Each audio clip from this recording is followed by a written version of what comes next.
I mainly read science, but every now and again I read a bit of philosophy, and I just get so excited by ridiculous... Like, one of my favourite bits of... it's like, you know, the most famous phrase in philosophy of all time, which was one of the things that made me angry, which was Descartes, I think, therefore I am. I think, therefore I am. Yeah, that's fine, but a lot of people don't think, and they still are. And I think that is very unfair. I don't want to get into my eugenics bit, but to be honest, right, I'm not totally against eugenics, but I'm into what I call Logan's Run eugenics, which means you're given till 30, and then we do a review procedure. I'm really sorry you've been given a lot of opportunities and you've done fuck all. Towards the light, thank you. Michael York, you come back here now.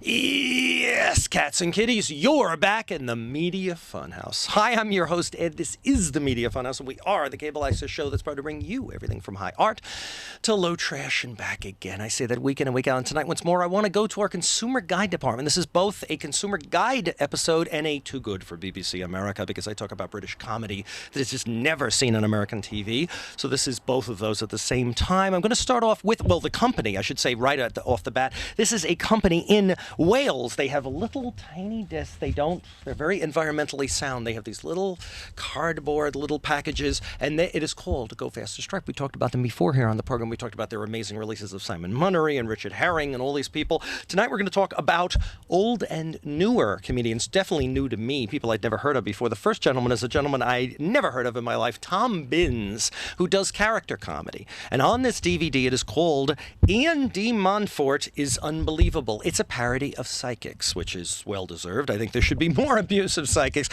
What Binns does is he plays the psychic, and they did it in a small town in Wales. They didn't do it usually at the arts centre that most of these discs have been shot at, which is in Cardiff. It's in a major city, etc. This is sort of, maybe it's not off the beaten track, but it looks like it's a much smaller place than any of these other DVDs for Go Faster Stripe have been done, and that kind of fits with the format, because basically what he's doing is doing a local psychic, a guy who comes in from out of town, and in the interview he even talks about the psychics who can't claim they're really psychics. They have a little disclaimer at the bottom of their poster, so if anything goes wrong legally, they appear in local towns in England, they can't be sued because it was just entertainment, right? But so the weird thing about this disc is that actually Binns is a decent psychic, or he at least knows the codes, and he could sort of guess. He's a very, let's say, educated guesser.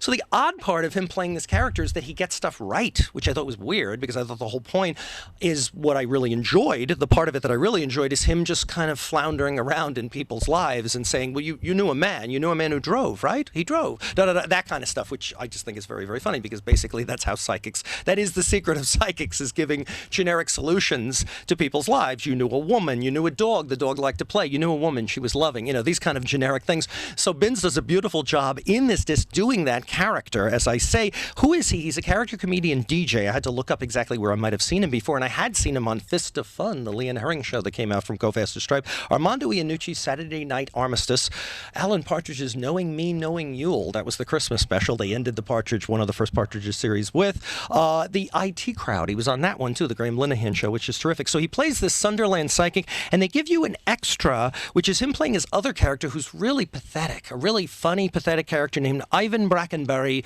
hospital radio DJ. I guess it is over there in England or in the UK, they still have hospital radio, which I think we had here in America, but not in too many places. So the whole concept is really good and depressing. So he's a really sad little figure and funny. So we give you, in the first moments of the show, I will give you just a scene or two from this DVD, which is Tom Binns, is the comedian's name, doing Ian D Montfort. He's unbelievable. I want to say this is a message for a lady who has either just lost weight, thinking about losing weight,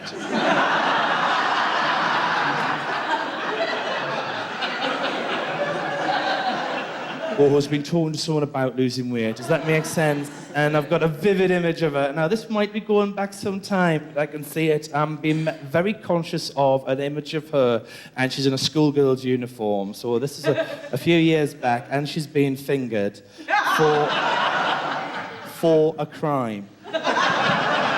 For a crime she didn't commit. Okay, so I'm being made very aware of this. If this is you, please help me out. I want to say this would be a lady in a couple situation here. So this may be a lady with a gentleman. And I want to say they've got... Thank you, yes.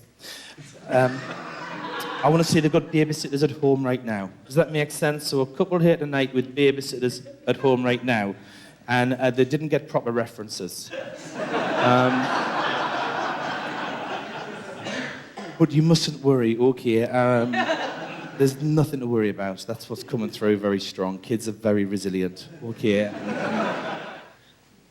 And do you know a Tom, or are you in association with someone called Tom? I am Tom. I know other Toms. You are Tom. I am Tom. Yeah. And what's great about that is the way you don't applaud.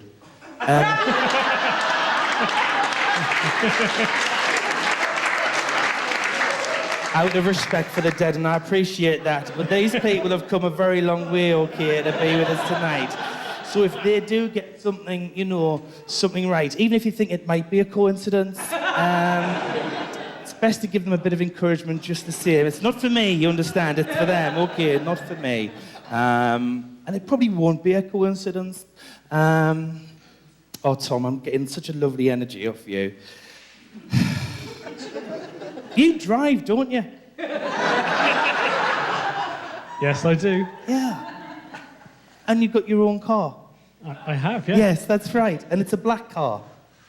No. At night. And we're the gentleman again. Could you hear that? Or was that just me?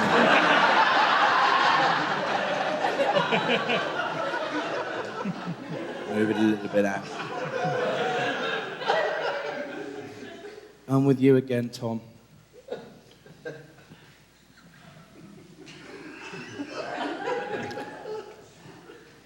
Did you regret killing the prostitute? I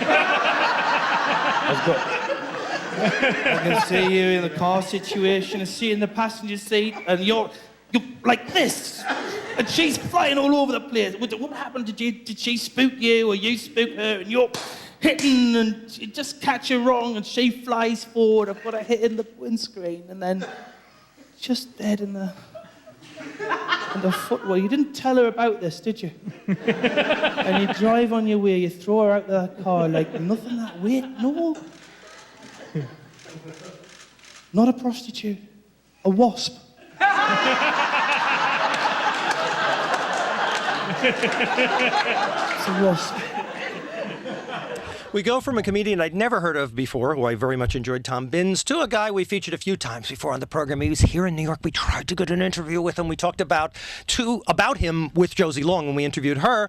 Robin Ince. He was here in New York at NYU doing the Infinite Monkey Cage with Professor Brian Cox. Neil deGrasse Tyson did a Skype in it. They had Bill Nye, the science guy, and Lisa Lampanelli. Don't ask me. They wanted an American comedian, so they got an insult comedian. It was interesting. It was a good show. It was actually a fascinating show, and it was weird because Ince came out and did some of his stand-up, and then Brian Cox came out and did like a sort of funny lecture about science. So it was kind of fun stuff, you know, hey, what the hell. So what is the latest Go Faster Stripe product by Mr. Ince? Yes, indeed, it is called The Best of the Worst of Robin Ince. I don't know if this is glaring or not. It's got a very kind of just generic cover here. What the deal is here, I know these guys are comedy geeks. There was an album by Monty Python back in the 70s called Matching Tie and Handkerchief. Those people who are familiar with that album know that there were two grooves on it, and that they wanted it so that you couldn't find certain bits, and that you'd drop your needle and you'd hear a different set of comedy. Like there were two concurrent, whatever the word would be, circuitous grooves going around, and you drop a needle and you might get set 1 or you might get set 2, and it was only on one side of the album, I think. That's what they've done with this fucking disc. So it's kind of odd watching it. I've seen most of it at this point. I think I've missed still 1 or 2 bits. It's a 2.5 hour disc, which is very long for a comedy disc, but they're not intending you to watch it all. They're intending you to just mess around with your remote control and just pick whichever bit you want. And in fact, he's got different openings because Ince is very, very OCD in a really funny way.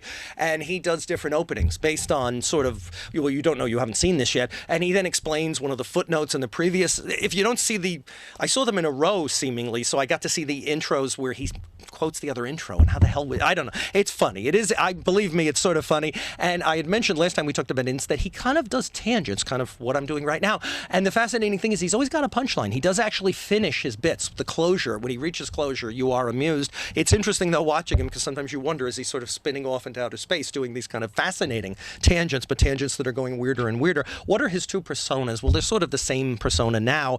He was the middle-aged curmudgeon in a cardigan who would complain about things, these young kids, etc., and he acknowledges that because he's formerly a young man himself. Why is he complaining about these young kids? And he's a science geek. He's a real geek about science. He loves talking about this stuff. So now those two bits, these are actually, I believe, these are sort of like longer routines that were left out of his last two DVDs, which were Happiness Through Science and Robin Ince's Dumber Than You. I think that was the title of that one. Lovely title. So it's a long DVD, but it's really just pick and mix, as they called them in England, where you just take the candy and shove it in a bag. That's what this is. You can play around with it, and it definitely, I believe, refers to the Monty Python thing, because these guys are big comedy fans. We send you flying into a scene or two from, so I get it corrected, the title is The Best of the Worst of Robin Ince. People, whether it was when I started watching stand-up, when I first watched people like Alexi Sell, or when I watched things like Laurel and Hardy. When I watch Laurel and Hardy, the thing that there is, I trust anyone who likes Laurel and Hardy, right? I do not trust anyone who goes, oh, I don't really like Laurel and Hardy, right? If Laurel and Hardy were good enough for Kurt Vonnegut, they're good enough for me, right? They're good enough for Samuel Beckett, they're good enough for me. And I don't know if we recorded it. I once did this routine all about if you are having difficulty understanding scientific idea, you're right, this isn't going to be 10 minutes. If you're having difficulty, A Life of Preamble, that's my autobiography. But there's this, so I thought that was a recorder for a moment. Someone's dropped their recorder. I was ready to play him off with the recorder. But there was the Laurel and Hardy. I genuinely, I love the beauty of that. In fact, we were talking about this before. Mr. Tumble. If any of you have kids and watch Mr. Tumble, why is Mr. Tumble great? Because he's been influenced by Laurel and Hardy. And I used to talk about this idea that if you didn't understand certain scientific ideas, placing Laurel and Hardy within the situation or the moment of discovery makes it easier to grasp, because some scientific ideas are very, very tough. And sometimes you need a kind of almost a sorbet to understand them. And so I said, for instance, something like dark matter.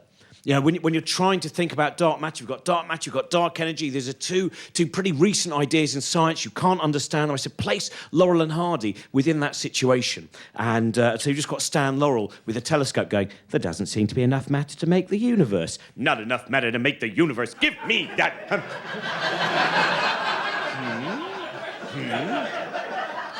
Maybe it's dark matter and we can't see it. Maybe it's dark matter. Yeah, and it kind of helps, right? And this is the thing, we have to have a lifestyle now as well. This is one of the problems where we're being sold so many things that we have to have. We have to have these things, and one of them is a lifestyle. If any of you read a Sunday newspaper, you will see in a Sunday newspaper, Saturday newspaper, all of those supplements that waft out, and each one says, buy these things will turn you into something you can be, right? It's like, what kind of watch have you got? What does your watch say about you? Well, it tells me that I don't like to be late, but often am. No! But tell us more. Does your watch suggest that really you wished you were a jungle adventurer, or maybe a pilot, or maybe it wishes you were some kind of swinger in 1973 because it has an element of the past? No, it really is just a watch that's a watch. Well, it can't just be a watch that's a watch. What kind of lifestyle have you got? I don't know. Well, you must have. Which label are you on? Well, well, how do you dress? Just the things that are near that don't smell. Things that are near? Is that boho chic? No, I don't think it's boho chic. It is literally just things that are near. What is that? It's the edges, that's Soho action. Is that? No, it's not. It's just things that are near. Well, what's the cardigan say about you? Often it says that I've lost a button and haven't noticed. Oh, interesting image. Going for that dollar, I see. But so that's your lifestyle. No, it is just my life. You can't have a life without style. What is your style? Have you got a walk-in oven? No, I haven't got. Everyone has a walk-in oven. You haven't got a walk-in oven, you just walk in and you get the lamb. What kind of lamb do you eat? I don't eat lamb. You don't eat lamb? You have no lifestyle? You have no lamb? You don't have a walk-in? What colour's your kitchen? I don't know, I think it's a greenish colour. What does that mean? It means it was in the back of the shed and we had a spare pot. You have no lifestyle. You should be dead, hanging from underneath a bridge. You shame all of us who have coated ourselves in a lifestyle and have nothing behind it whatsoever. You've had to create some kind of personality, a character. You're not an empty shell, and you disgust me. Wouldn't surprise me if you're one of those people who overreads as well, aren't you? Yes. Imagination, I do sometimes. chair. So the... it is just... I do find it's like with time we get so caught up with forgetting to live a life. It's that thing, you know, where people kind of go, when they're waiting for a train, they go, can't believe it, train's 2 minutes late. Train's 2 minutes late. Come on! Where's the 4 minutes late? 4 minutes late. Come on! You're stealing my time! 4 minutes! 4 minutes late! Oh, Arriva Wales! Normally such an excellent service. What, a whole toilet and 1 bicycle space from Holyhead? You spoil us, Arriva! You spoil us! Anyway, fuck, they are the worst Are they the worst one? They have got to be one of the worst train companies, Arriva Wales. Holyhead, the look of the man, you go, you'll have to wait 3 hours for the next train. It's only 1 bicycle. We only did 1 bicycle at a time. Because we weren't expecting many people, just with that ferry fucking terminal, which throws people out from it. We imagine many of them would just pick up their unicycles and go. And so with that thing, we get caught up just going, come on, 7 minutes late! 7 minutes of my time taken, 7 minutes! And they were the 7 minutes I was going to use well. They were the 7 minutes I had marked out to do something of worth. 9 minutes. Oh, 9 minutes of my life gone. Finally, I get home to eat a meal I can't taste, drink a drink I have no knowledge of, and watch television that goes straight through me before lying restlessly, having mere ashes of dream life. But if I'd had that 7 minutes that Arriva Wales stole from me, then I would have written that poetry, the beginning of that book. That was the 7 minutes I would use well. We've had 2 younger comedians. They're sort of middle-aged, etc. But we end with a golden oldie, 2 golden oldies, but one guy's much older than the other guy. Barry Cryer and Ronnie Golden, live, actually, a pun on Love Actually, the British movie. This is musical comedy. Now, we've talked about before in the program, there's this rich vein in England to this day. All we have in America is Weird Al Yankovic, who I love. I love Weird Al Yankovic. There's also Garfunkel and Oates. There's a guy named Stephen Lynch, whose work I love, who's a singing comedian. But there's very, very little of the genius of Alan Sherman, Tom Lehrer, the stuff we had in the 50s, 60s, 70s. It's just gone. There's not really that much humorous comedy anymore. Over there, from the time of John Cooper Clarke and Victoria Wood to Tim Minchin and Bill Bailey, who work today, who play the O2, for Christ's sake, doing concerts over there, to all of these musical comedians. Now, the musical comedian here, I'll get to the older man who's a fucking legend in a second. I didn't know who Ronnie Golden was, and I'm watching him going, oh, this guy can play guitar. He's a good singer. He's from the Fabulous Poodles. We played months ago on this peer program, Revolver, with Peter Cook, and we played Mirror Star by the Fab Poos, as they were known to their fans. Oh boy. The Fabulous Poodles. Ronnie Golden was one of the founders. I don't know if he's the lead singer, but he was one of the founding important movers in the Fabulous Poodles back in the New Wave era. Yes, they were on with Peter Cook doing his Steadfast guy there in the Revolver show. The other gentleman here, the other older guy, and he was 78 when they did this. There's a 2-year-old CD now, so he's 80. Barry fucking Cryer. Barry Cryer may not be a name known to American viewers, but he worked with everybody. He's known as a writer, I guess, in British comedy.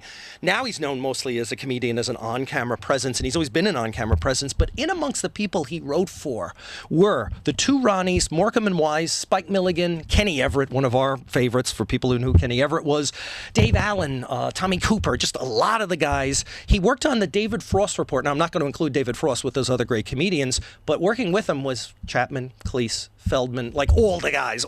So he's of that generation, and he just really isn't as famous as the Pythons or, of course, Marty Feldman.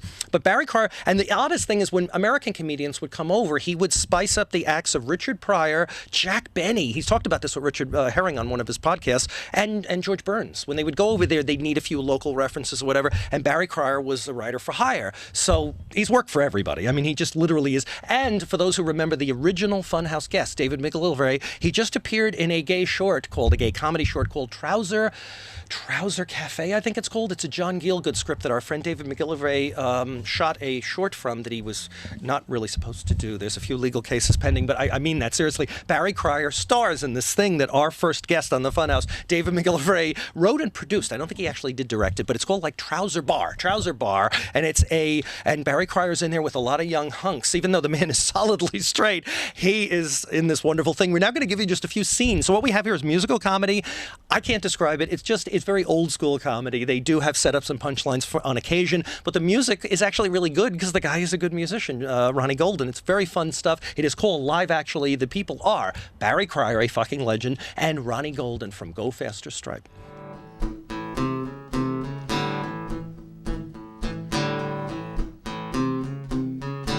Gotta talk to someone about this problem I got. Not as bad as shooting heroin or smoking some pot. I'm out of step with the crowd. Lord, I feel so alone. Everybody thinks I'm crazy. I only talk on my phone. Like a kid, I could be texting from dusk until dawn, downloading a movie or watching some porn, a technological sea, and I sink like a stone. Everybody looks at me and goes, what? I only talk on my phone. It's so hard keeping up with this digital age, with everything moving so fast. I'm in a world of my own, in my analog cabin, watching the future go past. I'm not gonna vote for any old MP3. A memory stick just means amnesia to me. I'm just an old dog, sitting chewing his bone. Everybody thinks I'm crazy. I only talk on my phone. Oh, yes, another anthem. This is a kind of a sort of two-way anthem. Firstly, it's in praise of a lot of the great young acoustic musicians that we have in this country at the moment. At the same time, is a eulogy to assisted suicide and voluntary euthanasia. This one's entitled "I Wanna Be Unplugged." Thank you. I'd like to thank our sponsors, Dignitas. Thank you.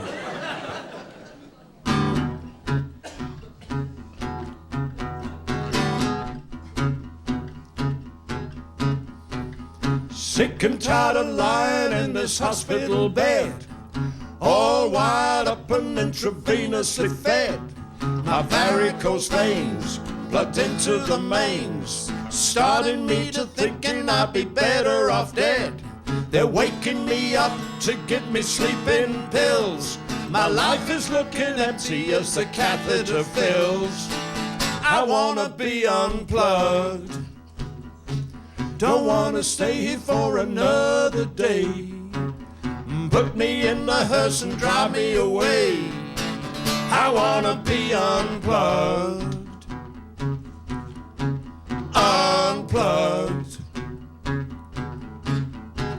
The TV screen, it flickers like a psychedelic strobe. And whoopee, here comes sister and she's whipping off my robe. Lying face down in a hospital gown as she lovingly administers a rectal probe. I must have hit rock bottom, because I have to say that's the best thing that's happened to me all day. I wanna be unplugged. Don't wanna stay here for a minute more. Get me off the bed and out of the door. I wanna be unplugged. Unplugged. Play your harmonica, son. I jolly well will.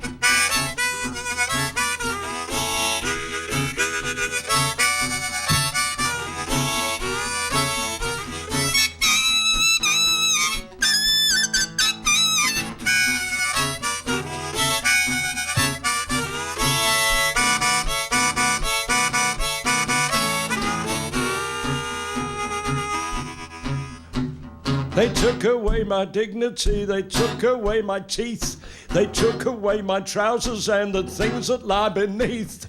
Terminally bored in the terminal ward, they took away my flowers and replaced them with a wreath. So take me to the graveyard before I lose the plot. Then take away my will to live and then you got the lot. I wanna be unplugged. Don't wanna stay here for another day. Put me in the hearse and drive me away. I wanna be unplugged. Separate me from my saline drip. Get me out of here and into a skip. I wanna be unplugged. Unplugged. Unplugged.